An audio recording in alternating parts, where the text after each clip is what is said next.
In the grand halls of Ravencrest Palace, where golden chandeliers cast dancing shadows on marble floors, three women hold secrets that could topple a kingdom.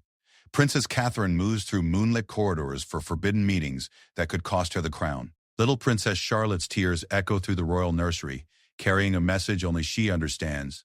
And Duchess Camilla finds herself trapped in a web of suspicion that grows tighter with each passing day.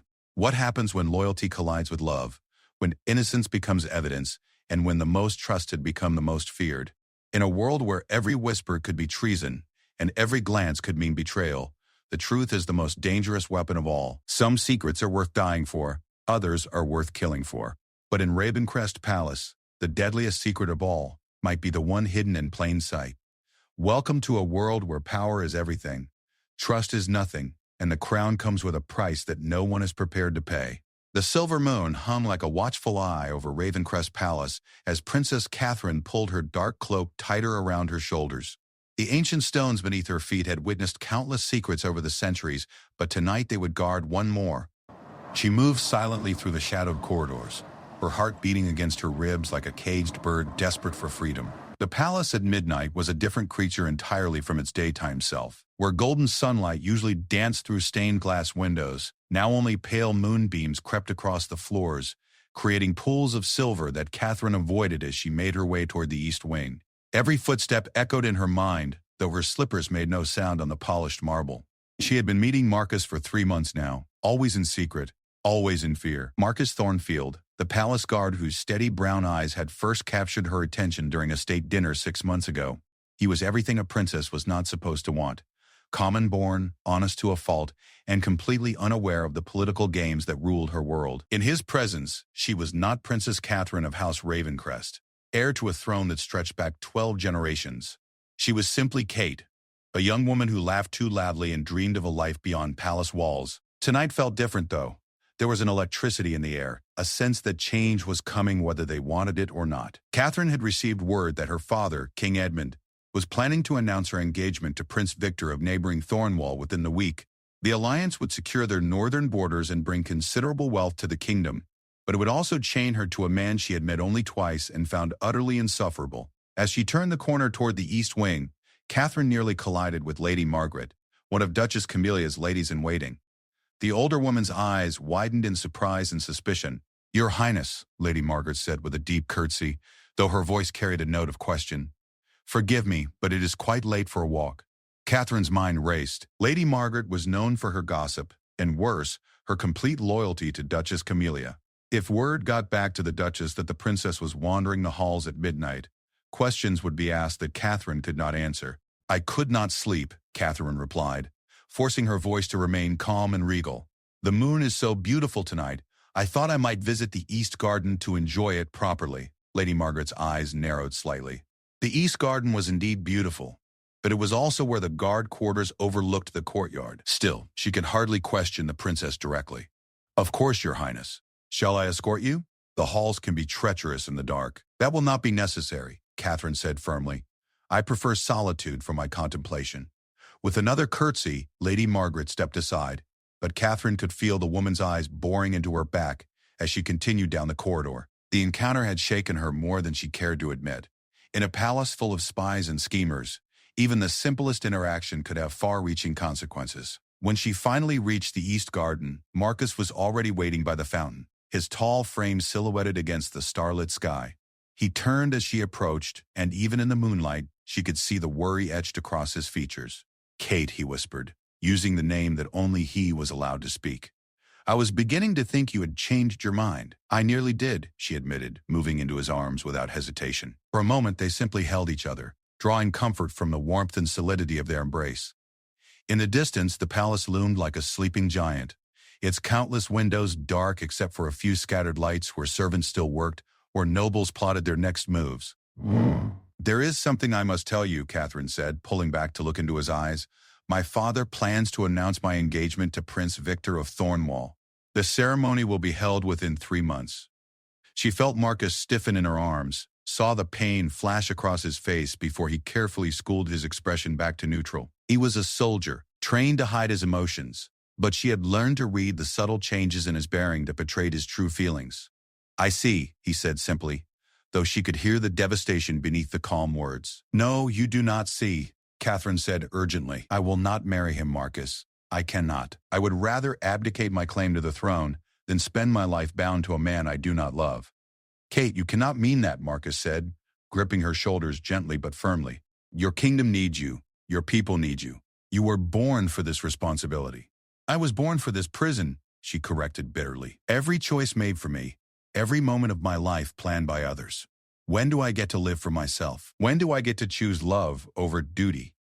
Marcus was quiet for a long moment, his hands moving to cup her face tenderly. "What are you saying?" Catherine took a deep breath, knowing that her next words would change everything between them. "I am saying that I want to run away with you, tonight if necessary. We could go to the coastal provinces, or even across the sea to the free cities. I have jewelry we could sell, enough to start a new life somewhere far from here." The silence that followed her words seemed to stretch forever. She watched emotions war across Marcus's face, love, longing, honor, and duty, all battling for supremacy. Finally he spoke, his voice heavy with regret. "Kate, my darling Kate, you know I would follow you to the ends of the earth if you asked me to, but I cannot be the reason you abandon your people. They need their princess, especially now with tensions rising along the borders. King Edmund grows older and less decisive each year. The kingdom needs your strength, your compassion." "And what of my needs?" Catherine asked, tears beginning to flow down her cheeks. "What of my happiness?" "Your happiness matters more to me than my own life," Marcus said, wiping away her tears with his thumbs. "But true happiness built on the suffering of others is no happiness at all. You would regret leaving your people behind, and eventually you would resent me for letting you do it." Catherine knew he was right, which only made the pain worse. She had always known that their love was impossible, but she had allowed herself to hope that somehow, someway, they could find a path forward together. Now faced with the reality of her situation, that hope crumbled like dust in her hands. "So what do we do?" she whispered. "We cherish what we have had," Marcus replied, pulling her close again. "And we find a way to honor both love and duty, even if they must remain separate." They stayed in the garden until nearly dawn, talking quietly about their dreams, their fears, and the impossible situation they found themselves in. As the first light of morning began to creep across the sky, Catherine knew she had to return to her chambers before the palace awakened and her absence was discovered. But as they prepared to part, Marcus caught her hand one final time. "Kate, there is something else. Something I have been hesitant to tell you, but given what you have shared tonight, I think you must know." Catherine felt a chill run down her spine at the serious tone in his voice. "What is it?" "I have been hearing whispers among the guards, rumors about Duchess Camilla. There are those who believe she has been corresponding secretly with foreign agents, possibly from Shadowmere. Shadowmere was their kingdom's greatest enemy, a nation of dark magic and darker intentions that had been seeking to expand its territory for decades. If Duchess Camilla, who held considerable influence over the king and access to sensitive information, was indeed in contact with them, it could mean treason of the highest order. "That is impossible," Catherine said immediately. "Duchess Camilla has been loyal to my family for 20 years. She was my mother's closest friend before she died." "I know how it sounds," Marcus said carefully.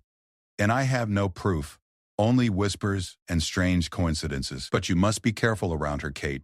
Promise me that." Catherine nodded, though her mind was reeling. First her forced engagement, now accusations of treason against one of her most trusted advisors. It felt as though the very foundations of her world were shifting beneath her feet. As she made her way back to her chambers through the slowly awakening palace, Catherine could not shake the feeling that forces beyond her control were moving like chess pieces around her. Lady Margaret's suspicious glances, her father's sudden decision to arrange her marriage, the rumors about Duchess Camilla, it all felt connected somehow, though she could not yet see the pattern. In the royal nursery wing, as Catherine passed by on her way to her rooms, she could hear the sound of crying. Little Princess Charlotte, her 5-year-old cousin, and ward, had been having nightmares for weeks now. The child would wake screaming about shadows in her room, about whispered voices that no one else could hear. The royal physicians had examined her thoroughly and found nothing wrong, but the crying continued night after night. Catherine paused outside the nursery door, listening to the heartbroken sobs that seemed to echo through the stone corridors. Something about the sound made her skin crawl, as though the child's tears were a warning of dangers yet to come. She was about to enter the nursery to comfort Charlotte when she heard footsteps approaching from the opposite direction. Quickly, Catherine slipped into an alcove, pressing herself against the cold stone wall as Duchess Camilla appeared, moving swiftly toward the nursery with her dark robes billowing around her like wings. The Duchess entered the nursery, and within moments Charlotte's crying stopped abruptly. Too abruptly. Catherine strained to hear what was happening inside the room, but only silence greeted her ears. After what felt like an eternity, the Duchess emerged, her face pale and drawn in the dim light. As Camilla disappeared down the corridor, Catherine crept to the nursery door and peered inside. Charlotte lay in her bed, still and silent, her young face peaceful in sleep. But something felt wrong about the scene, though Catherine could not pinpoint exactly what it was. Returning to her own chambers, Catherine found herself unable to sleep despite her exhaustion. The events of the night swirled through her mind like a tempest. Her conversation with Marcus, the rumors of treason, Charlotte's mysterious tears, and the strange way they had stopped so suddenly when Duchess Camilla arrived. As dawn broke fully over Ravencrest Palace, painting the sky in shades of gold and rose, Catherine made a decision. She would begin her own investigation into the strange happenings around her. If there truly was treachery afoot in the palace, if those she trusted were not what they seemed, then she needed to know before it was too late. She had always been her father's dutiful daughter, accepting his decisions and following his guidance without question. But that girl was gone now, replaced by a young woman who had tasted love and loss, who understood that sometimes the greatest acts of loyalty required the greatest acts of rebellion. Catherine rose from her bed and moved to her writing desk, pulling out parchment and ink. She would need allies in the days to come, people she could trust absolutely. The list, she realized with growing alarm, was shorter than she had expected. Outside her window, the palace grounds were coming alive with the activities of another day. Servants hurried about their tasks, guards took up their posts, and nobles prepared for another day of courtly life. But beneath the veneer of normalcy, Catherine could sense the undercurrents of tension and suspicion that ran through the palace like hidden streams. Change was coming to Ravencrest Palace, whether they were ready for it or not, and Princess Catherine intended to be prepared for whatever storm was about to break upon them all. The morning sun cast long shadows across the great hall as Princess Catherine descended the marble staircase for breakfast, each step echoing in the vast space like a countdown to some unknown fate. 3 days had passed since her midnight conversation with Marcus, and the palace seemed different now, as though she was seeing it through new eyes. Every whispered conversation between servants made her pause. Every meaningful glance between courtiers sent alarm bells ringing in her mind. King Edmund sat at the head of the long dining table, his graying beard neatly trimmed and his blue eyes sharp despite his advancing years. To his right sat Duchess Camilla, resplendent in deep purple silk that made her pale skin seem almost luminous. The Duchess smiled warmly as Catherine approached, but now Catherine found herself studying that smile, searching for signs of deception behind the familiar warmth. "Good morning, Father," Catherine said, taking her customary seat at the king's left hand. "Duchess Camilla."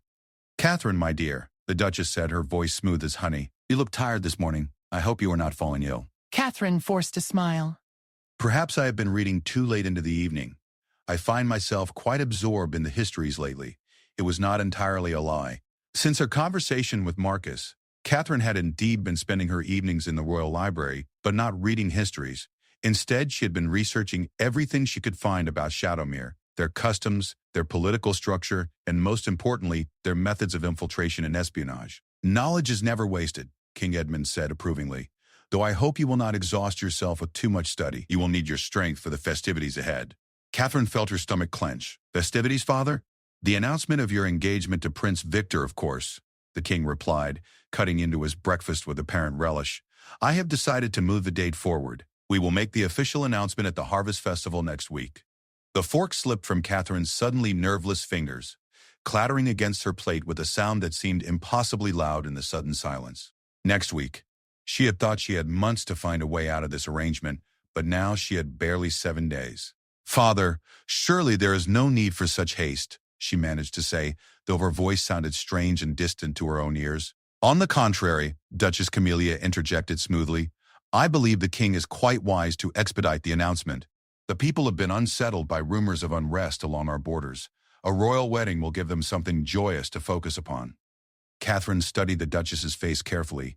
Was there something calculating behind those pale green eyes? Or was she simply imagining it? The problem with suspicion, she was learning, was that it colored everything, making even innocent statements seem loaded with hidden meaning. "Besides," King Edmund continued, Prince Victor has written to express his eagerness for the union. He will arrive tomorrow for a week-long visit before the announcement. Tomorrow. Catherine felt the walls of her life closing in around her like a trap. Prince Victor of Thornwall was everything she despised in a man. Arrogant, entitled, and completely convinced of his own superiority. During their previous meetings, he had spoken to her as though she were a prize to be won rather than a person to be known. The thought of spending a lifetime bound to such a man made her feel physically ill. "I should like to visit the nursery after breakfast," Catherine said, desperate to change the subject. "How is little Charlotte faring?" "I heard she had another difficult night." Something flickered across Duchess Camilla's face, so quickly that Catherine might have imagined it, before the woman's expression returned to its usual serenity. "The child has been having some trouble sleeping," the Duchess acknowledged. "The physicians believe it may be a phase children sometimes go through. Growing pains of the mind, as it were. Perhaps she needs more activity during the day," King Edmund suggested absently, his attention already turning to the stack of correspondence beside his plate. Fresh air and exercise to tire her properly. Catherine nodded, but her mind was elsewhere. She had made discreet inquiries among the nursery staff about Charlotte's nightmares, and what she had learned troubled her deeply. The crying always began at the same time each night, just after midnight. It was always accompanied by the child's insistence that someone was whispering to her in her sleep, though the nurses never heard anything when they investigated. Most disturbing of all, the crying only stopped when Duchess Camilla arrived to check on her. After breakfast, Catherine made her way to the nursery wing, her silk slippers silent on the polished floors. The halls here were different from the rest of the palace. Warmer somehow, painted in cheerful yellows and greens instead of the formal blues and golds that dominated the main wings. Tapestries depicting fairy tales and fables hung from the walls, and the windows were set lower to accommodate smaller inhabitants. She found Charlotte in the main playroom, seated at a small table with her governess, Miss Eleanor. The child was attempting to practice her letters, but her small hand shook as she gripped the quill, making her writing jagged and uneven. "Good morning, Charlotte," Catherine said softly, not wanting to startle the girl. The child looked up, and Catherine was shocked by what she saw. Charlotte's face was pale and drawn, with dark circles under her blue eyes that spoke of many sleepless nights. She had always been a small child, but now she seemed almost fragile, like a flower wilting in the shade. "Cousin Catherine!" Charlotte exclaimed, her face brightening for the first time since Catherine had entered the room. She jumped up from her chair and ran to embrace the princess, her small arms wrapping around Catherine's waist with desperate intensity. "Hello, little one," Catherine murmured, stroking Charlotte's golden curls. "How are your lessons progressing?" "Poorly, I am afraid," Miss Eleanor said with obvious frustration. "Charlotte seems unable to concentrate lately. She falls asleep during reading time, and when she is awake, she appears distracted and fearful." Catherine knelt down to Charlotte's level, studying the child's face carefully.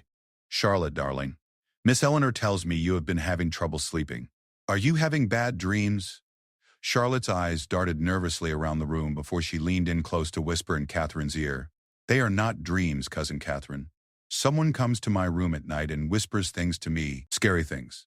Catherine felt her blood run cold. "What kind of things, sweetheart?" "They tell me secrets," Charlotte whispered, her small voice trembling with fear. "About people in the palace, about things that are going to happen.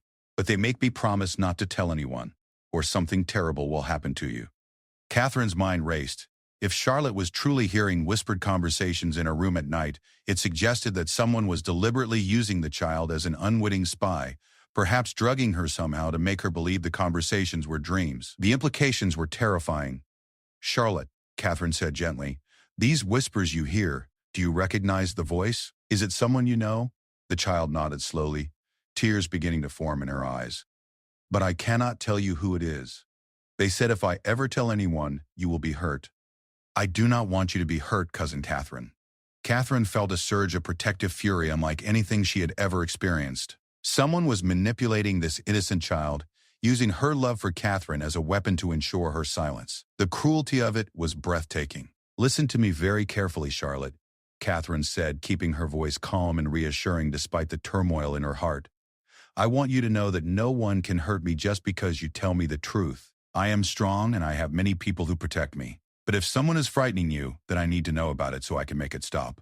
Charlotte chewed her lower lip nervously, clearly torn between her desire to confide in Catherine and her fear of the consequences. Finally, she leaned in close again. "It is Duchess Camilla," she whispered so quietly that Catherine had to strain to hear her. She comes to my room after everyone is asleep and sits by my bed. She tells me things about people in the palace, about letters and meetings and plans. But when I wake up in the morning, she tells me it was all just a dream. Catherine felt the world tilt around her as the implications of Charlotte's words sank in. If the Duchess was indeed visiting the child's room at night and sharing sensitive information with her, it could only mean one thing.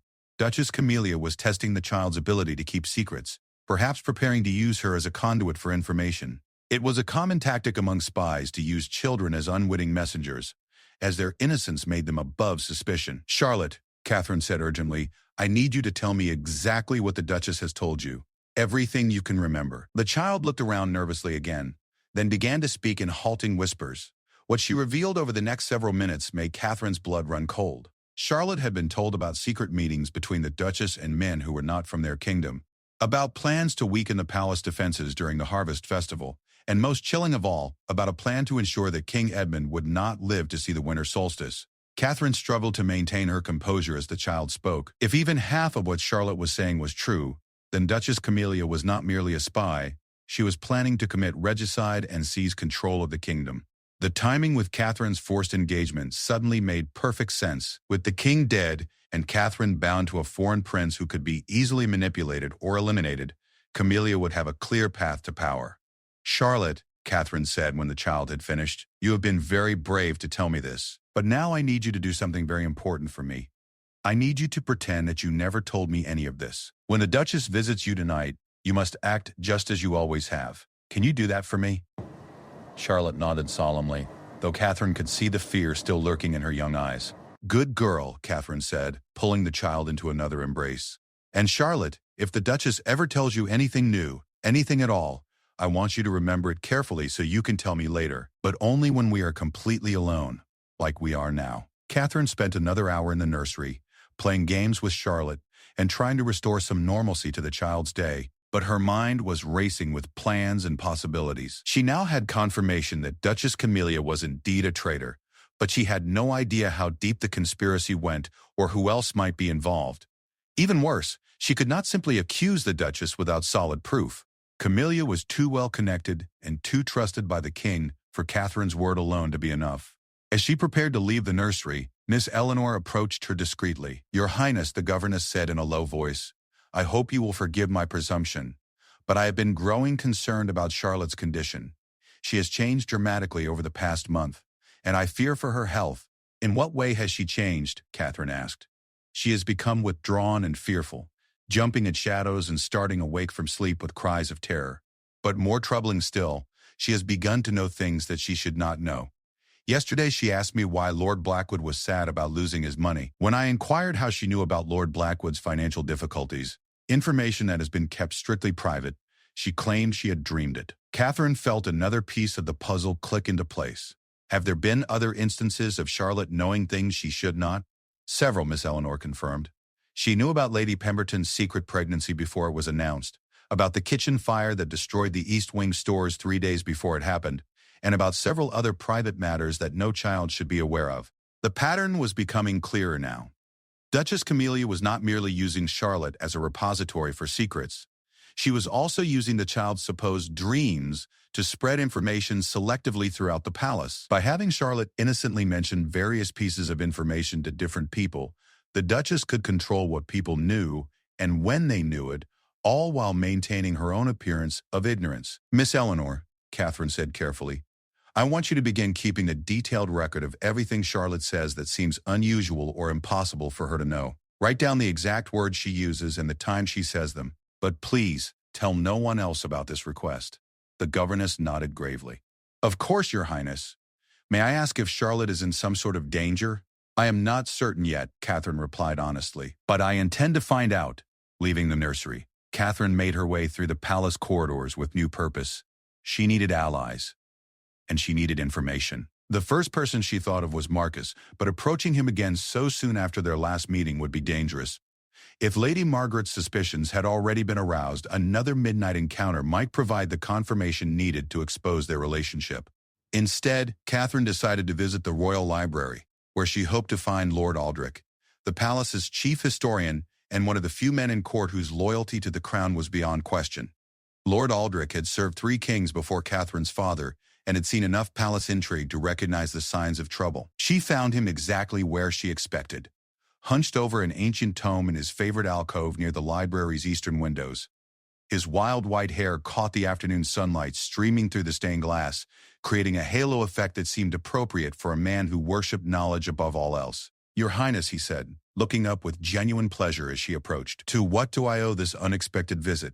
Have you discovered a passion for medieval agricultural practices? Because I have been having the most fascinating correspondence with scholars in Westmarch about crop rotation techniques from the 13th century.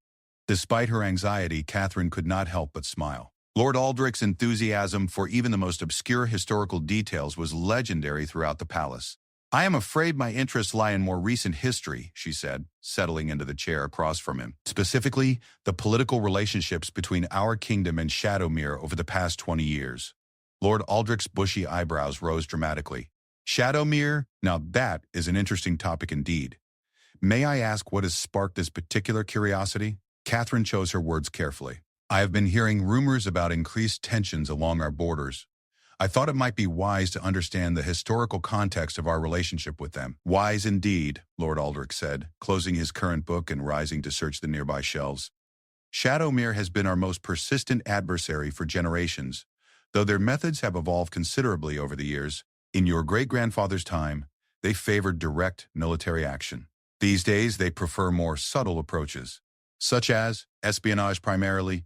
They have become masters of infiltration and information gathering. There have been at least 3 confirmed instances of Shadowmere agents operating within noble houses across the kingdom over the past decade." Catherine felt her pulse quicken. "Were any of these agents ever discovered within our own palace?" Lord Aldrich paused in his search, turning to study her face with sharp eyes that missed nothing. "What exactly are you asking me, Your Highness?" Catherine took a deep breath and made a decision to trust him completely. "I believe there may be a spy operating within the palace at this very moment. Someone with access to sensitive information and the ability to move freely throughout the royal quarters." The old man set down the book he had been holding and moved to check that they were truly alone in this section of the library. Satisfied, he returned to his seat and leaned forward conspiratorially. "Tell me everything," he said simply. Catherine outlined everything she had learned over the past few days. The rumors Marcus had heard, her observations of Duchess Camilla's strange behavior, and most importantly, Charlotte's revelations about the nighttime visits and whispered secrets. Lord Aldrich listened without interruption, his expression growing more grave with each detail. When she had finished, he was quiet for a long moment, his fingers steepled before him as he processed the information. "If what you suspect is true," he said finally, "then we are facing a conspiracy of unprecedented scope. Duchess Camilla has been a trusted member of this court for 2 decades. Her betrayal would shake the very foundations of the kingdom." "But do you believe it is possible?" Catherine pressed. "Not only possible, but probable," Lord Aldrich said grimly. "I have been noticing certain irregularities myself over the past months, though I had not connected them to any larger pattern until now." "What kind of irregularities?"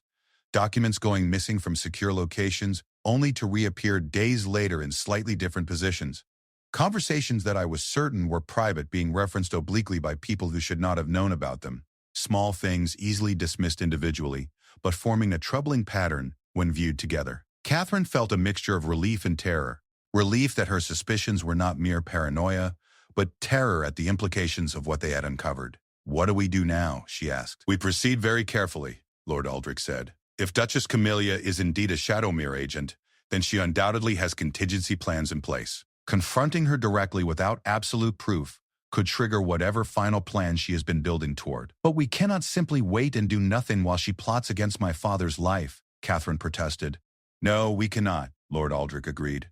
"But we can begin gathering evidence systematically. I have contacts throughout the kingdom who might be able to provide information about Shadowmere's current operations. Meanwhile, you must continue to act normally, giving no sign that you suspect anything." It was sound advice, but Catherine found the prospect of maintaining a facade of normalcy almost unbearable. How could she smile and make pleasant conversation with Duchess Camilla, knowing that the woman might be planning her father's death? How could she sit through formal dinners and state meetings, wondering which other members of court might be part of the conspiracy? "There is one more thing," Lord Aldrich said as they prepared to part ways. "You mentioned that Prince Victor is arriving tomorrow for his pre-engagement visit." "Yes, what of it?" "Think carefully about the timing, Your Highness. If Duchess Camilla is indeed planning something catastrophic, the presence of a foreign prince in the palace would provide excellent cover for chaos. During the confusion that would follow any attack on your father, it would be easy for additional agents to infiltrate the palace or for important documents to disappear. Catherine felt her blood turn to ice.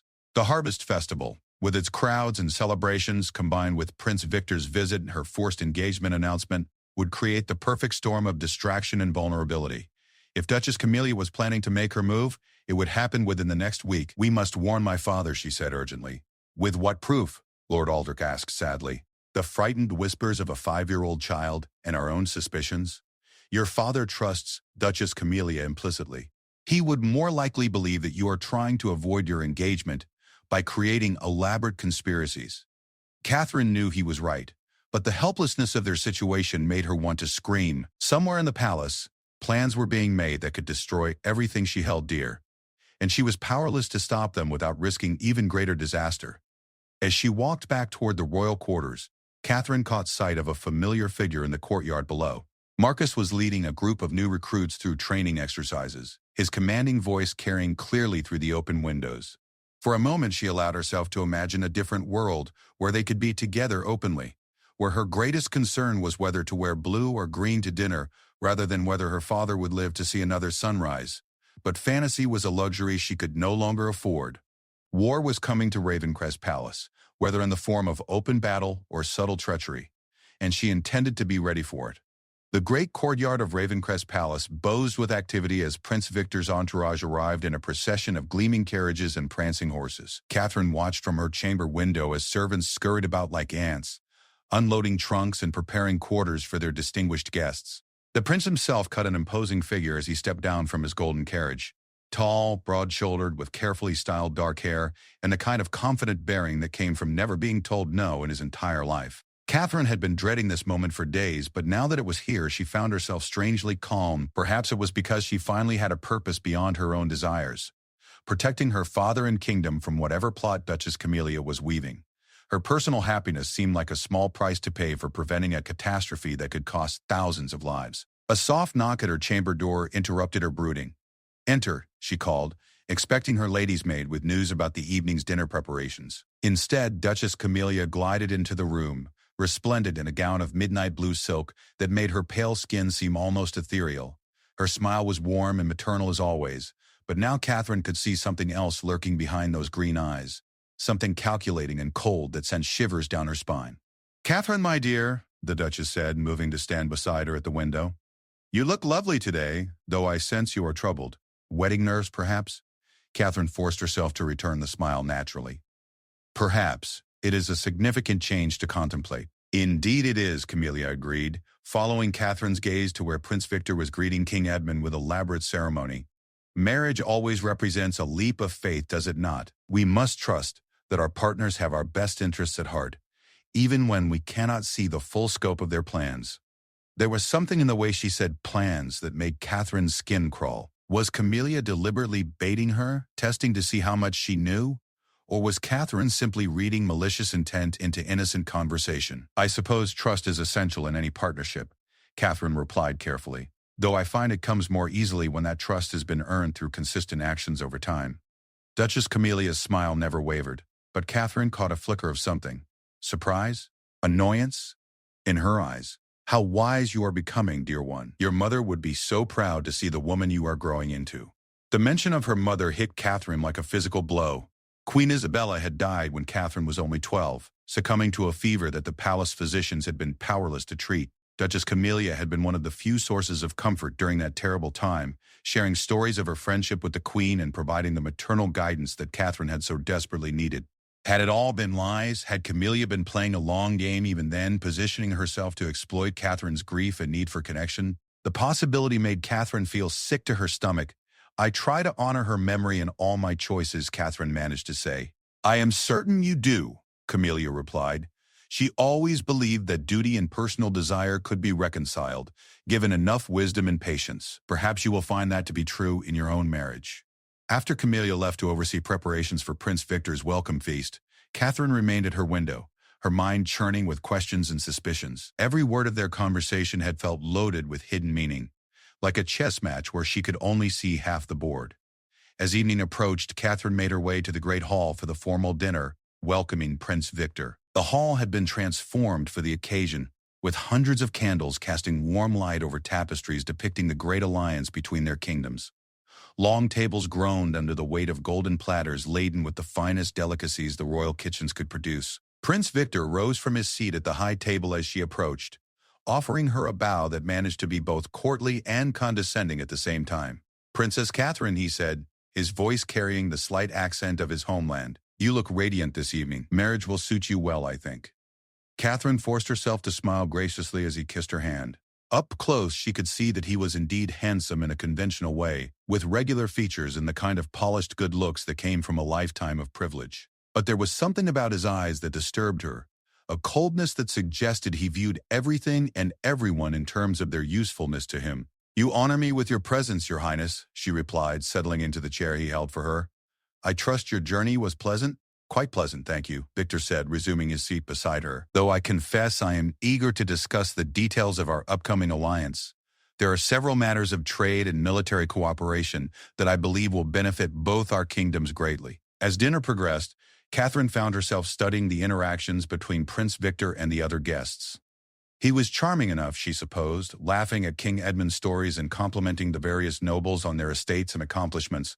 But she noticed how his eyes constantly moved around the room, cataloging faces and reactions with the systematic attention of someone gathering intelligence. When he turned his attention to Duchess Camilla, Catherine watched their interaction with particular interest. The conversation seemed perfectly normal on the surface. Polite inquiries about the Duchess's health, compliments on the evening's arrangements, discussion of the upcoming harvest festival. But Catherine caught several moments when their eyes met with what seemed like recognition or understanding. Could Prince Victor be part of Camilla's conspiracy? The timing of his visit, combined with the planned engagement announcement during the festival, would certainly provide excellent cover for whatever the Duchess was planning. A foreign prince would have diplomatic immunity and freedom of movement throughout the palace. He could easily coordinate with outside agents or help facilitate an escape after the planned regicide. The thought that her forced marriage might be part of an elaborate assassination plot made Catherine feel physically ill. She excused herself from the table, claiming a headache, and retreated to her chambers to think. But sleep would not come.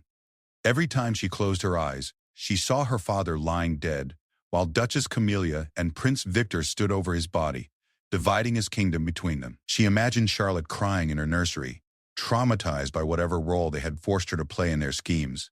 She thought of Marcus, who might be killed as a potential witness or obstacle to their plans. Near midnight, Catherine made a decision that she knew was dangerous but felt unavoidable. She needed more information about Prince Victor's true intentions, and there was only one way to get it. She would search his chambers. Pulling on her dark cloak, Catherine slipped out of her rooms and made her way through the palace corridors toward the guest wing where Prince Victor was staying. The route took her past several guard posts, but she had grown up in this palace and knew every secret passage and hidden alcove. Moving like a shadow, she reached the guest quarters without being detected. Prince Victor's chambers were in the East Wing's most prestigious suite, with windows overlooking the royal gardens and a sitting room large enough to accommodate meetings with important visitors. Catherine pressed her ear to the door, listening for any sounds that might indicate the prince was still awake. Hearing nothing, she carefully tried the handle. Locked as she had expected. But Catherine had not spent her childhood exploring every corner of the palace without learning a few useful skills. From a hidden pocket in her cloak, she withdrew a set of lockpicks that she had discovered years ago in an old trunk and had practiced with in secret, never imagining she would actually need them. The lock was well made, but not impossibly complex. After several tense minutes, Catherine heard the satisfying click of the mechanism giving way. She slipped inside, closing the door silently behind her. The chambers were elegantly appointed but impersonal, as guest rooms always were. However, Prince Victor had clearly been using the sitting room for business. A large table was covered with maps, documents, and correspondence. Catherine moved closer, her heart pounding as she began to examine the papers by moonlight. What she found confirmed her worst fears. The map showed detailed layouts of Ravencrest Palace, with guard rotations marked and vulnerable points highlighted in red ink. The correspondence included letters written in a script she did not recognize but suspected was Shadowmere's ancient language. Most damning of all was a document that appeared to be a timeline, with key dates marked including the Harvest Festival, her engagement announcement, and ominously, the winter solstice, the date Charlotte had mentioned as King Edmund's planned death. Catherine was so absorbed in studying the documents that she almost missed the sound of footsteps in the corridor outside. Panic shot through her as she realized someone was approaching the chambers. She quickly moved away from the table, looking desperately for a place to hide. The footsteps stopped outside the door, and Catherine heard the soft sound of a key turning in the lock. She dove behind a heavy curtain just as the door opened, her heart hammering so loudly she was certain whoever was entering would hear it. "You are late," said a voice she recognized as Prince Victor's, though he sounded different now, colder, more authoritative. "Forgive me," came another voice, and Catherine felt her blood turn to ice as she recognized Duchess Camilla. "I had to ensure that Princess Catherine was settled for the evening. She has been acting somewhat strangely lately, asking questions about things that do not concern her." "How much does she know?" Victor asked sharply. "Nothing concrete, I believe, but she is more observant than her father gives her credit for.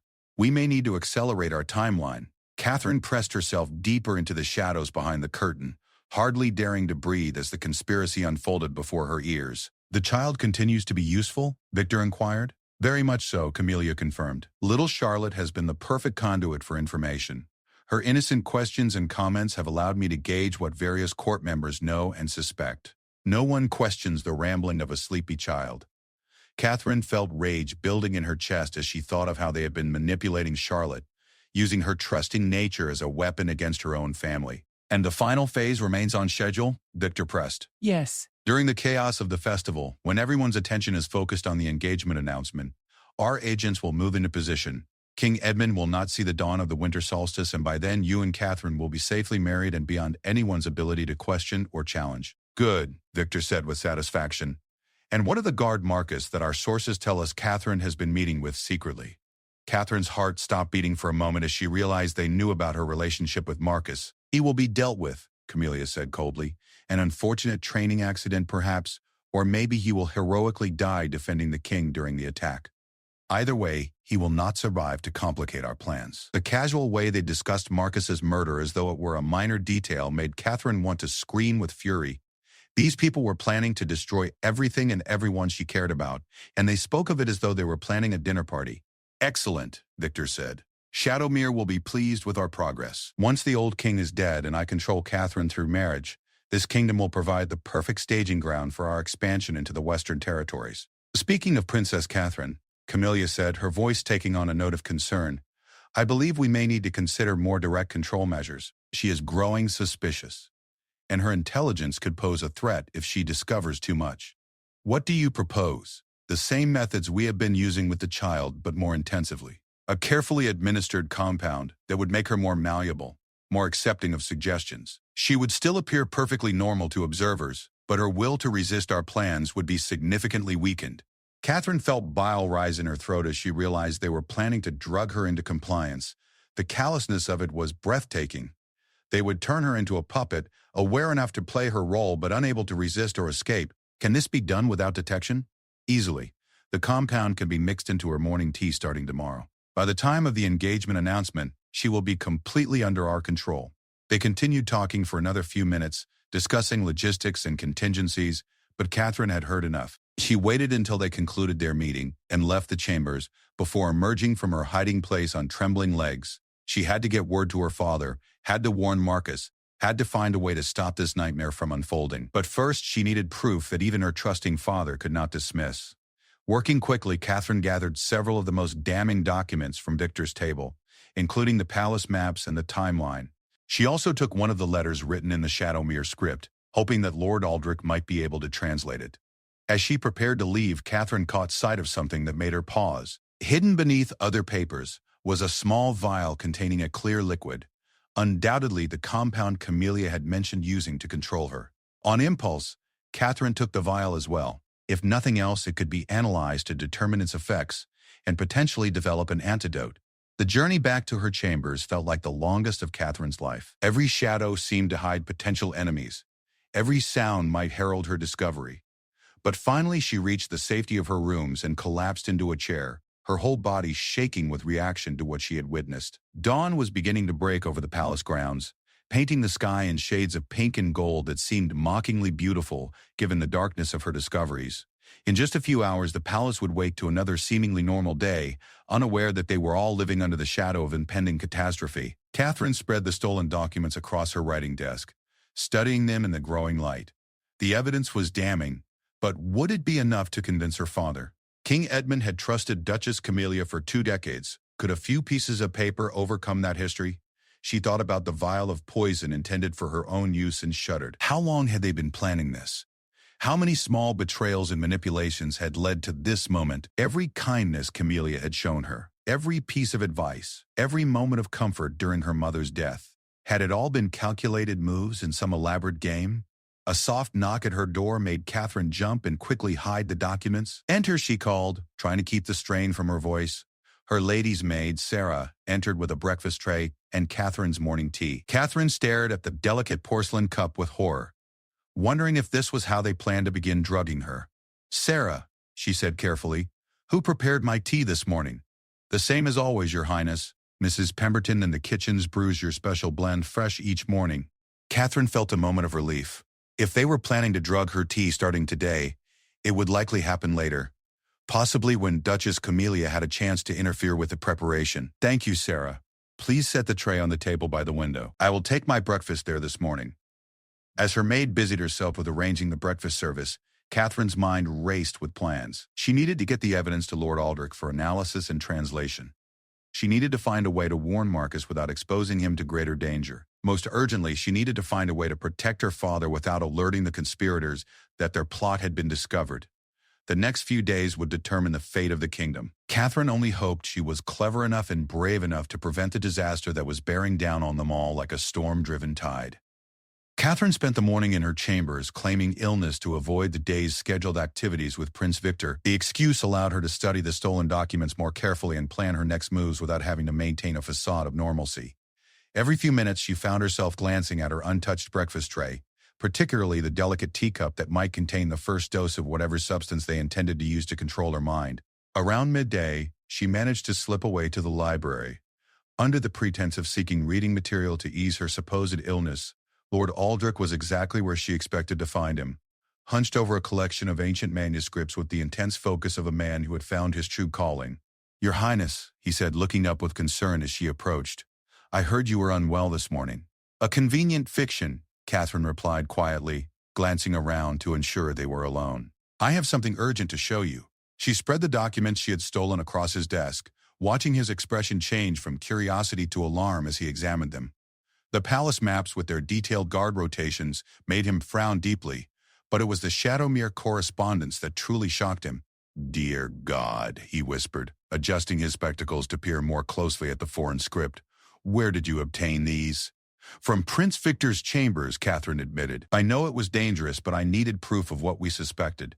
Lord Aldrich was quiet for several minutes as he studied the documents, occasionally making soft sounds of dismay or recognition. When he finally looked up, his face was grave. "This is far worse than we imagined," he said. "These letters detail not just a plan to eliminate your father, but a comprehensive strategy for Shadowmere's conquest of our entire kingdom. They have been planning this for years, positioning agents throughout the court and weakening our defenses from within." "Can you translate the specific details?" "Some of it," Lord Aldrich said, pulling out parchment and ink to make notes. "This letter here discusses the timeline we suspected. Your father's death during the winter solstice, when the royal guard will be reduced due to festival leaves. This one mentions sleeper agents already in place among our military commanders, ready to ensure that resistance to the invasion will be minimal." Catherine felt sick as the full scope of the conspiracy became clear. How many people are involved? Impossible to say from these documents alone, but clearly more than just Duchess Camilla and Prince Victor. They reference contacts in at least 4 other noble houses and suggest that some of our own military leaders have been compromised. The implications were staggering. If Shadowmere had indeed infiltrated their military command structure, then even warning her father might not be enough to prevent disaster. How could they mount a defense when they could not trust their own commanders? "There is something else," Catherine said, showing him the vials she had taken. "They plan to drug me into compliance, starting with today's tea service." Lord Aldrich examined the vial carefully, holding it up to the light and noting its properties. "This appears to be extracted from moonbell flowers, a substance that clouds judgment and makes the victim highly susceptible to suggestion while leaving them otherwise functional. Quite clever, actually. You would appear perfectly normal to casual observers but would be unable to resist their commands. Is there an antidote? Yes, but it must be prepared carefully. I will need access to my alchemical supplies in the lower library vaults. Can you avoid consuming anything that Duchess Camilla has had contact with for the next few hours? Catherine nodded, though she realized how difficult that might be. Camilla had influence over much of the palace's domestic operations, from the kitchens to the cleaning staff. Avoiding her reach completely would require constant vigilance. There is one more thing, Lord Aldrich said, his voice heavy with reluctance. If we are to have any chance of stopping this conspiracy, we will need allies we can trust absolutely. The evidence suggests that the corruption goes deep enough that we cannot rely on normal channels of authority. What are you suggesting? We need to inform Marcus, and perhaps a few other guards whose loyalty is beyond question. With their help, we might be able to protect your father during the crucial period and identify the other traitors before they can act. Catherine felt her heart race at the mention of Marcus's name. Would that not put him in even greater danger? They already suspect our connection. He is in danger regardless, Lord Aldrich said gently. They plan to eliminate him whether he knows of the conspiracy or not. At least if he is aware of the threat, he has a chance to defend himself and help us protect others. The logic was sound, but Catherine still felt reluctant to draw Marcus deeper into this web of treachery. She loved him too much to willingly put him at greater risk. I will consider it, she said finally.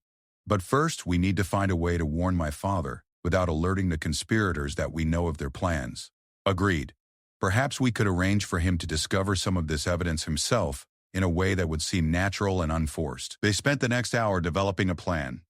Lord Aldrich would translate more of the Shadowmere correspondence and prepare copies of the most damning documents. Catherine would find a way to plant some of this evidence where her father would discover it during his regular activities, making it appear as though palace security had uncovered signs of foreign infiltration during routine investigations. It was not a perfect plan, but it was the best they could manage given the constraints of their situation. As Catherine prepared to return to her chambers, Lord Aldrich caught her arm gently. Your Highness, you must be extraordinarily careful from this point forward. If Duchess Camilla suspects that you know the truth about her activities, she will not hesitate to accelerate her timeline or eliminate you entirely. Catherine nodded soberly. He was already living on borrowed time, walking a knife's edge between discovery and disaster. But she had no choice except to continue forward. Too many lives depended on her success. Returning to her chambers, Catherine found that her lunch had been delivered in her absence. The tray contained her favorite foods, delicate pastries, fresh fruit, and a pot of the herbal tea that she normally enjoyed in the afternoons. Looking at it now, knowing what she knew, Catherine felt a chill of recognition. This would likely be their first attempt to drug her. Instead of eating, Catherine carefully poured the tea into a small vial for later analysis and disposed of the food in her chamber's fireplace. She would claim that her illness had worsened and she could not keep anything down. It would buy her time, though she knew she could not avoid eating indefinitely without arousing suspicion. A knock at her door interrupted her thoughts. Enter, she called, quickly hiding the evidence vial beneath her bed linens. Duchess Camilla swept into the room, her face a mask of maternal concern that Catherine now knew was entirely false. My dear child, Camilla said, moving to feel Catherine's forehead with cool fingers. I heard you have been quite unwell today. I was worried about you. Catherine forced herself not to flinch away from the woman's touch. I believe it may be something I ate yesterday evening. My stomach has been quite unsettled. How unfortunate, Camilla said, her eyes moving to the untouched lunch tray. I see you have not been able to eat anything. Perhaps a different sort of tea might help settle your digestion. That is very kind, but I think rest is what I need most, Catherine replied carefully. Of course, rest is important. But you must also maintain your strength, especially with the engagement announcement approaching so quickly. Camilla moved to the lunch tray, examining the untouched food with what seemed like disappointment. I will have the kitchens prepare something lighter for you this evening, perhaps just broth and toast. Catherine nodded, though she made a mental note to be especially careful about anything the kitchen sent her that evening. Catherine, Camilla said, settling into a chair beside the bed with the air of someone preparing for a longer conversation. I hope you know that you can confide in me about anything that might be troubling you. I have noticed that you seem somewhat distracted lately, as though something is weighing heavily on your mind. The irony of the statement was almost breathtaking. Here was the woman plotting her father's death and her own enslavement, expressing concern about Catherine's state of mind. I suppose I have been anxious about the upcoming changes in my life, Catherine said, which was true enough, though not for the reasons Camilla would assume. Marriage can seem frightening when viewed from the outside, Camilla agreed. But I believe you will find Prince Victor to be a most considerate husband. He has spoken very highly of you since his arrival. Catherine wondered what kinds of things Victor had actually said about her, probably assessments of her usefulness as a political pawn and her likely resistance to their control measures. He does seem very Confident, Catherine managed to say. Confidence is an admirable quality in a ruler, Camilla replied. And you will be ruling together, of course. A true partnership in all things. The words sent chills down Catherine's spine. A partnership in Shadowmere's conquest of her homeland, perhaps. Duchess Camilla, Catherine said, deciding to probe carefully for more information. I have been wondering about Prince Victor's background. His kingdom is quite distant from ours. How did my father come to consider this particular alliance? Something flickered behind Camilla's eyes. Wariness, perhaps, or calculation. Diplomatic relationships develop slowly over time, she said smoothly. Your father has been corresponding with Thornwall's court for several years, exploring possibilities for mutual benefit. Prince Victor's visit last year impressed him greatly. Catherine did not remember any such visit, which was strange. As heir to the throne, she was typically included in meetings with important foreign dignitaries. I do not recall meeting Prince Victor previously, she said carefully.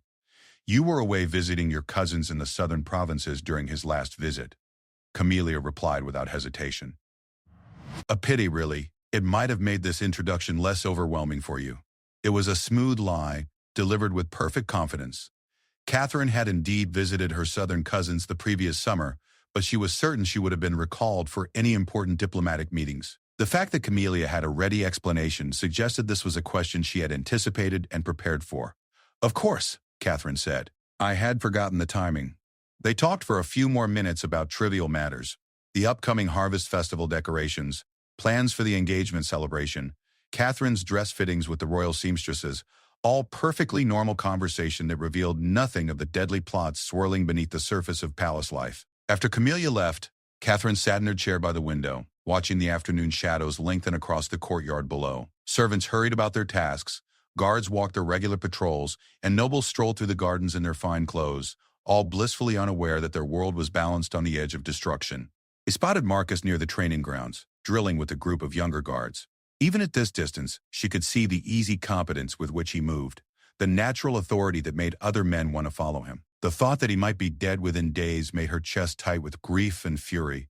As evening approached, Catherine made a decision that she knew was dangerous but felt necessary. She needed to warn Marcus personally, regardless of the risk. Lord Aldrich was right. Marcus was already in danger simply by virtue of his connection to her. At least if he knew what was coming, he would have a chance to defend himself and others. The dinner bell echoed through the palace corridors, signaling the evening meal. Catherine sent word that she was still too unwell to attend, which would hopefully buy her a few hours of freedom, while everyone else was occupied with the formal dinner service. As soon as she was certain the corridors were clear, Catherine donned her dark cloak and made her way toward the east wing. The route was more dangerous now than it had been during her previous midnight meetings. There were more guards on duty during the dinner hour, and Prince Victor's presence meant additional security throughout the palace. But Catherine had grown up in these halls, and she knew every secret passage and hidden alcove. Moving like a ghost through the shadows, she made her way to the guard quarters where she hoped to find Marcus. She was in luck. Marcus was in the armory, cleaning and maintaining weapons after the day's training exercises. He looked up in surprise as she appeared in the doorway, then quickly moved to ensure they were alone. Kate, what are you doing here? It is far too dangerous for you to be wandering the palace alone, especially with Prince Victor's men stationed throughout the building. That is exactly what I need to talk to you about, Catherine said urgently. Marcus, we are all in terrible danger. I have discovered evidence of a conspiracy that goes far deeper than we imagined. As quickly and quietly as she could, Catherine outlined everything she had learned over the past few days.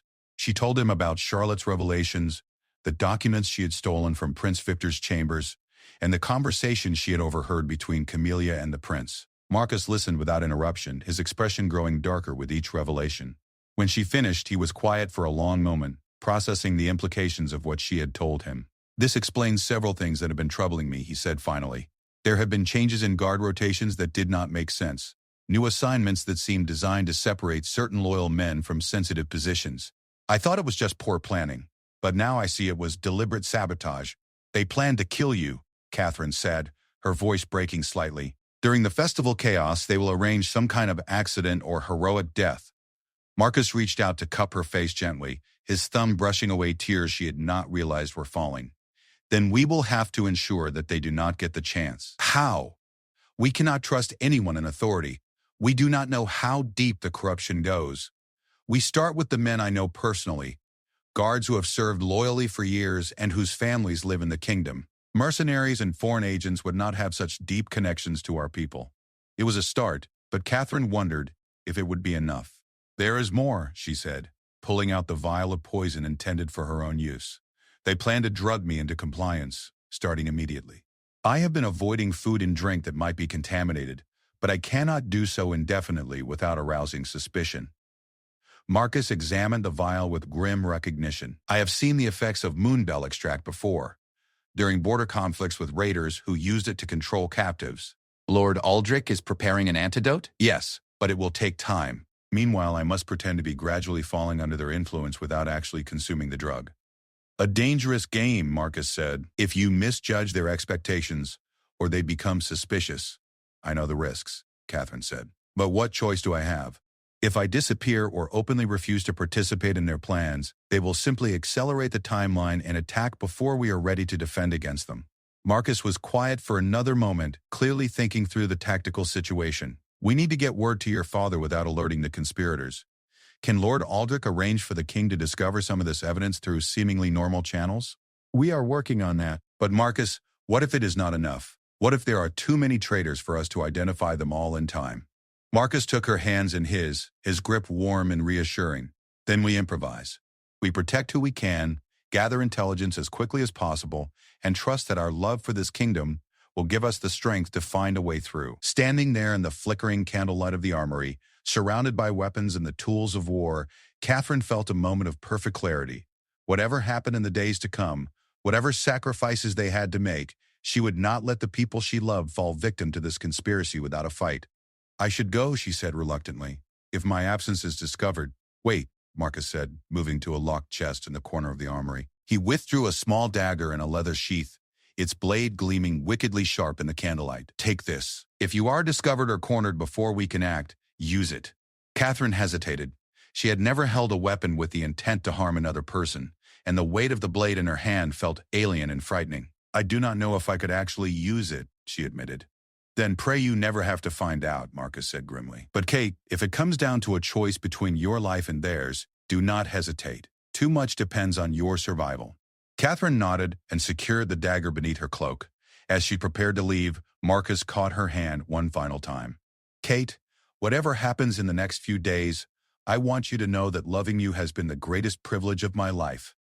If we do not survive this, at least we will have had that. We will survive, Catherine said fiercely. We will stop them, and we will find a way to build a life together when this is over. But as she made her way back through the shadowy corridors toward her chambers, Catherine could not shake the feeling that she was walking toward a precipice from which there might be no return. The morning of the Harvest Festival dawned clear and bright, with golden sunlight streaming through the stained glass windows of Ravencrest Palace and casting rainbow patterns across the marble floors. Catherine stood at her chamber window, watching servants hang colorful banners and set up wooden stalls in the great courtyard below. In any other year, she would have been excited about the festival. It was always the highlight of the autumn season, with music, dancing, and celebrations that lasted well into the night. This year, she knew it might be the last festival Ravencrest Palace would ever see. 3 days had passed since her meeting with Marcus in the armory. 3 days of careful planning and desperate preparation. Lord Aldrich had managed to translate more of the Shadowmere correspondence, revealing details that made Catherine's blood run cold. The attack on her father was planned for tonight, during the height of the festivities when the palace guards would be spread thin and distracted. Worse still, the documents indicated that Shadowmere had a full invasion force positioned just beyond their borders, ready to sweep in during the chaos that would follow the king's assassination. Catherine had been forced to continue her masquerade of gradual drugging, pretending to become more compliant and less questioning with each passing day. It was a delicate performance. She had to appear affected enough to satisfy Duchess Camilla's expectations while remaining alert enough to coordinate their defense efforts. The antidote Lord Aldrich had prepared helped clear her mind each morning, but the strain of constant deception was wearing on her nerves. A soft knock interrupted her brooding. "Enter," she called, expecting her lady's maid with breakfast.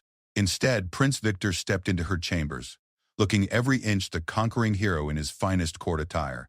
His dark blue jacket was adorned with golden thread that caught the morning light, and his smile held the confidence of a man who believed victory was already assured. "Good morning, my dear Catherine," he said, offering her a bow that managed to be both courtly and mocking. "I trust you are feeling better. You have seemed much more agreeable these past few days." Catherine forced herself to smile dreamily, as though his presence brought her genuine pleasure. The act made her skin crawl, but she had to maintain the pretense that the drugs were working. "Much better, thank you," she replied in what she hoped was a suitably docile tone. "I find myself looking forward to our engagement announcement tonight." "Excellent," Victor said, moving closer to study her face with the calculating gaze of someone assessing a valuable piece of property. "I was concerned that you might be resistant to our union, but Duchess Camilla assured me that you would come to see reason." The casual way he referred to drugging her into compliance made Catherine want to drive the hidden dagger into his heart, but she maintained her placid expression. "Duchess Camilla is very wise," Catherine said. "I have learned to value her guidance greatly." "As well you should," Victor agreed. "She has been instrumental in arranging our happy future together. Speaking of which, there are some matters we need to discuss regarding the ceremony tonight." Catherine felt her pulse quicken. Were they changing their plans at the last minute? "What matters?" she asked, trying to keep her voice light and unconcerned. "The announcement will take place during the evening feast as planned," Victor said, beginning to pace around her chambers like a predator circling his prey.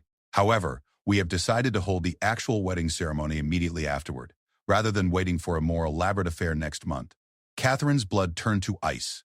An immediate wedding would cement their control over her before anyone could raise objections or discover the truth about their conspiracy. "Tonight?" she managed to ask, though she could hear the strain in her own voice. "Is there a problem?" Victor's eyes sharpened as he studied her reaction. "I thought you said you were looking forward to our union."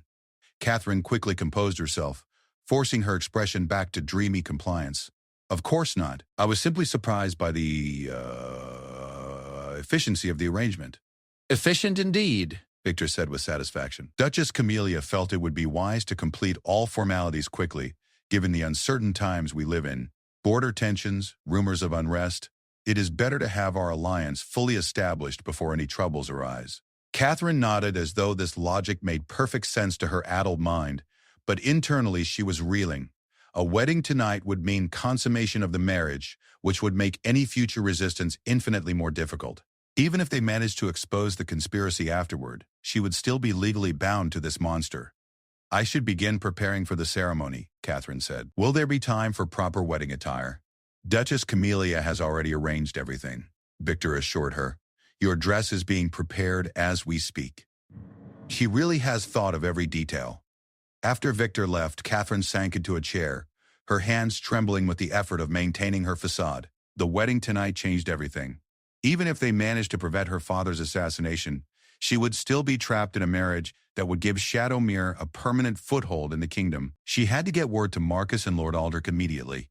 Catherine waited until the palace corridors filled with festival preparations before slipping away to the library. She found Lord Aldrich exactly where she expected, but his face was grave as she approached. "Thank God you are here," he said without preamble. "I have terrible news." "They are moving the wedding to tonight," Catherine said quickly, "immediately after the engagement announcement." "That is only the beginning of it," Lord Aldrich said grimly. "I have been monitoring Prince Victor's correspondence, and a new letter arrived this morning. The Shadowmere invasion force is larger than we thought, not just an army, but a full occupation force with administrators and settlers. They plan to completely subjugate our kingdom, not merely conquer it." Catherine felt the last of her hopes crumble. How many soldiers? "At least 10,000, possibly more.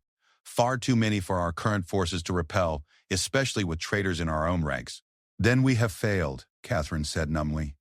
"Even if we save my father, we cannot save the kingdom."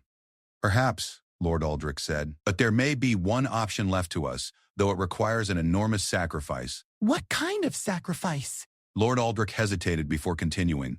"If we could get word to our allies in the neighboring kingdoms, even the southern republics, they might be willing to intervene, but it would take time for them to mobilize. Time we do not have."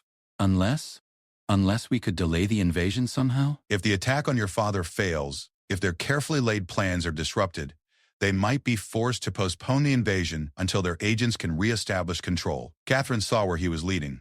"You want me to go through with the wedding? Not complete it, Lord Aldrich said quickly.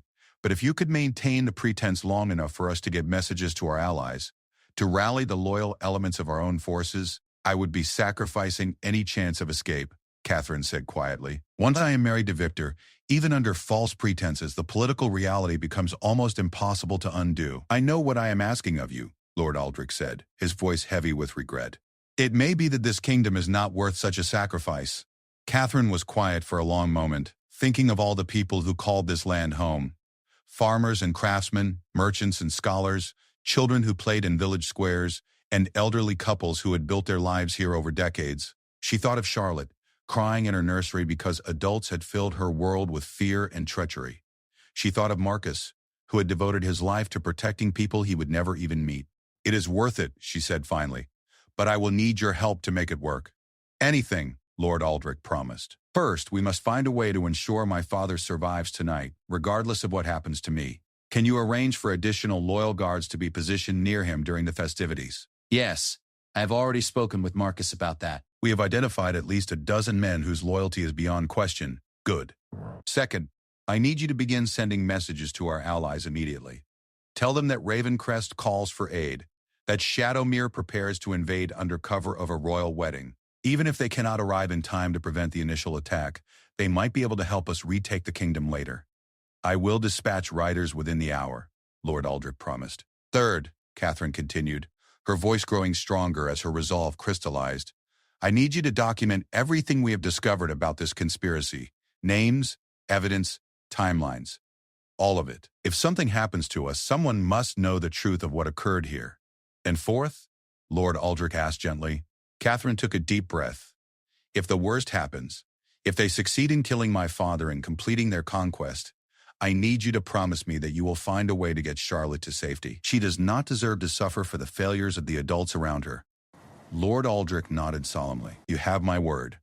Catherine spent the rest of the morning making her own preparations for what might be her last day of freedom. She wrote letters to people she might never see again, friends in distant kingdoms, relatives who lived far from the political center of the realm, even a letter to Marcus expressing everything she had never had the chance to say to him.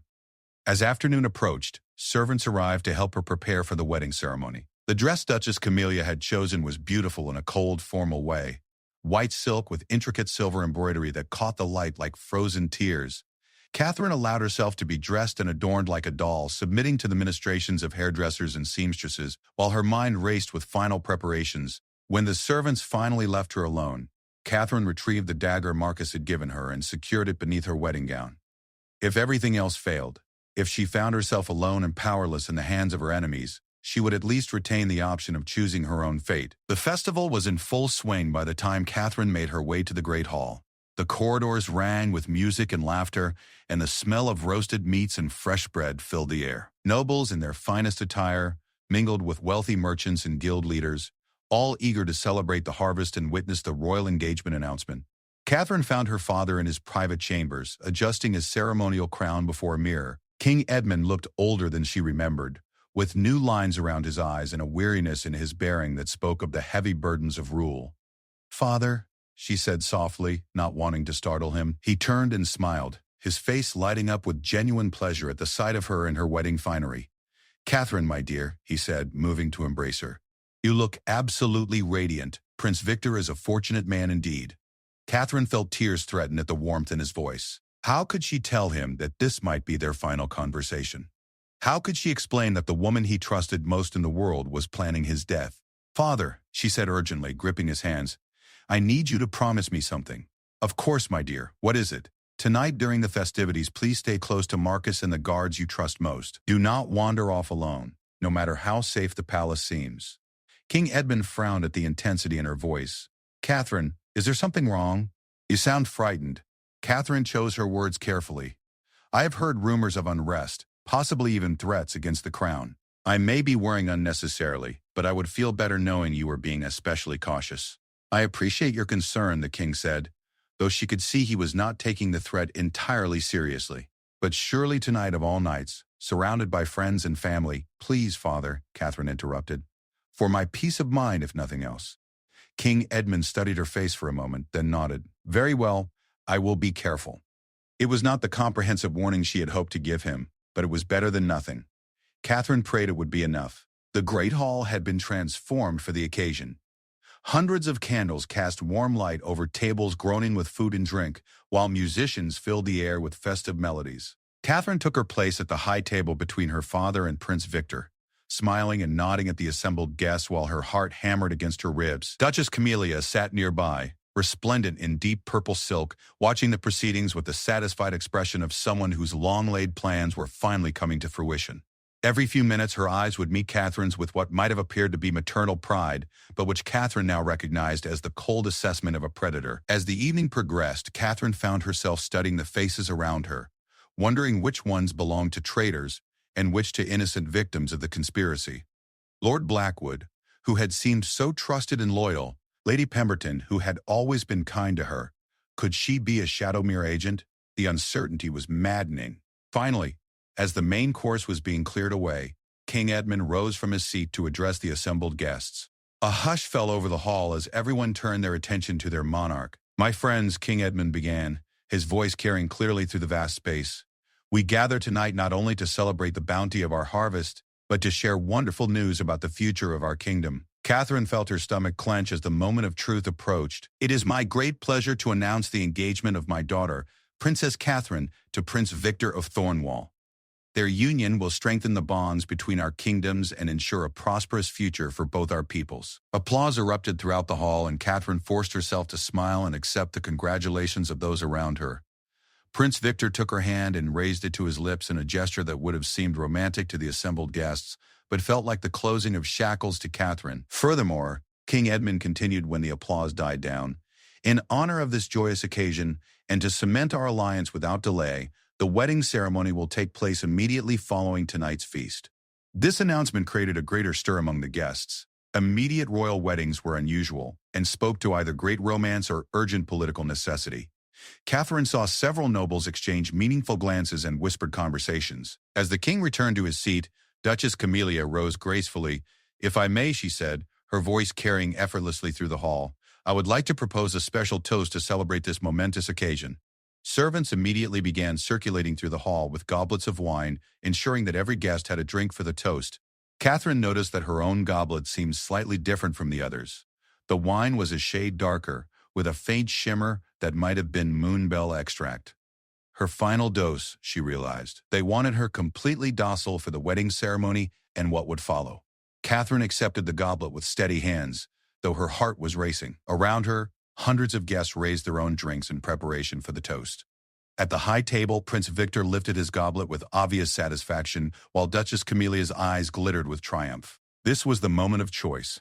Catherine could drink the poisoned wine and submit to whatever fate they had planned for her, or she could refuse and trigger whatever contingency plans they had prepared. She thought of her father, sitting beside her with proud joy on his face, unaware that assassins were already moving into position. She thought of Charlotte, who would wake tomorrow morning in a world where the only adults she trusted were gone. She thought of Marcus, who even now was probably moving through the festival crowd, watching for signs of danger, and preparing to give his life to protect others. Princess Catherine of House Ravencrest lifted her goblet high, looked directly into Duchess Camilla's eyes, and made her choice. "To the future," she said clearly, her voice carrying to every corner of the hall. Then, instead of drinking, she hurled the goblet to the floor, where it shattered with a sound like breaking thunder. "Guards!" she shouted, drawing the hidden dagger from beneath her wedding gown. "Treason! Duchess Camilla is a Shadowmere agent plotting to kill the king." The hall erupted into chaos. Some guests screamed and fled toward the exits, while others stood frozen in shock and confusion. Prince Victor lunged for Catherine, but she twisted away from his grasp, the blade in her hand flashing as she slashed at him. At the same moment, figures in dark clothing, who had been positioned throughout the hall as servants and musicians, suddenly revealed themselves as Shadowmere assassins, drawing concealed weapons and moving toward King Edmund with deadly purpose. But they had not counted on Marcus and his loyal guards being ready for them. Steel rang against steel as battles erupted throughout the great hall, turning the festive celebration into a scene from a nightmare. Catherine saw her father being hustled toward safety by Marcus and 3 other guards, their swords drawn to cut a path through the chaos. Duchess Camilla was shouting orders in the Shadowmere language. Her mask of maternal benevolence finally dropped to reveal the cold strategist beneath. Prince Victor managed to grab Catherine's wrist, his grip like iron as he tried to wrench the dagger from her hand. "You foolish girl," he snarled. You have no idea what forces you are opposing. Surrender now, and I might let you live as my slave rather than killing you outright. I would rather die free than live as your puppet, Catherine spat back, driving her knee upward with all her strength. Victor doubled over with a grunt of pain, and Catherine broke free of his grip. Around them, the battle raged on. She could see that Marcus's guards were holding their own against the assassins, but barely. More enemies seemed to be appearing from hidden positions throughout the palace. Then she heard the sound that chilled her to the bone, the blast of war horns from beyond the palace walls. The Shadowmere invasion force had begun their attack, using the chaos within the palace as cover for their assault on the kingdom itself. But as Catherine despaired, she heard another sound, different horns, from a different direction. The messages Lord Aldrich had sent to their allies had reached their destination faster than anyone had dared hope. The cavalry of Westmarch was riding to their aid, arriving just as Shadowmere's trap was sprung. The battle for Ravencrest Palace and the future of the kingdom had truly begun. As Catherine fought her way through the chaos toward her father, one thought burned bright in her mind. Whatever the cost, whatever the sacrifice, she would not let the people she loved fall to treachery and darkness. Tonight, they would discover whether love and loyalty were stronger than greed and ambition. The fate of two kingdoms hung in the balance, and Princess Catherine intended to tip those scales toward justice, no matter what it demanded of her.